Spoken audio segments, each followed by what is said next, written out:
Amistad en la lluvia. Era una tarde fría y lluviosa.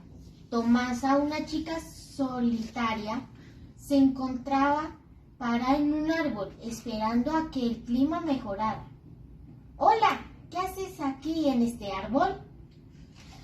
¿Ah? ¿Tú puedes hablar? No, lo estoy imaginando.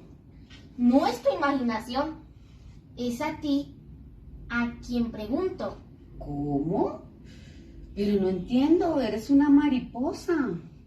Si te vi cuando venías de lejos y crucé el puente de la Alameda, me lleva al encuentro con tu corazón. ¿Pero cómo? Si no te conozco. Es que me recuerdas a alguien que quise mucho y por eso volé a ti. Debe ser alguien muy especial para sentir eso.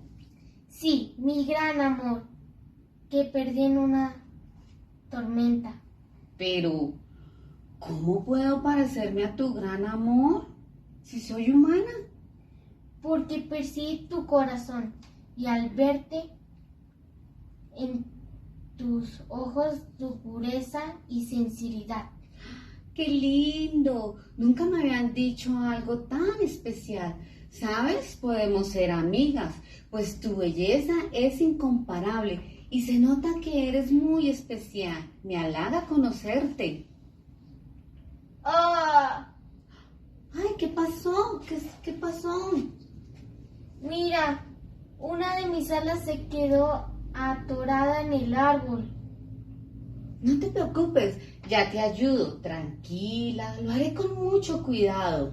Por favor, ten cuidado, no quiero morir. Y ahora menos que te conozco. Tranquila que no vas a morir. Todo estará bien. Relájate y ya te voy a sacar tu alita. Listo. Gracias, me salvaste. Siempre esperé encontrar a alguien que me inspirara a mi gran amor. Creo que a pesar del clima, hoy encontré algo muy valioso como la amistad tuya. De tanta emoción me dio un hambre. Como ya dejó de llover, entonces me dieron ganas de ir a comer los mariscos que prepara Doña Juana. Tiene una salsa sin igual.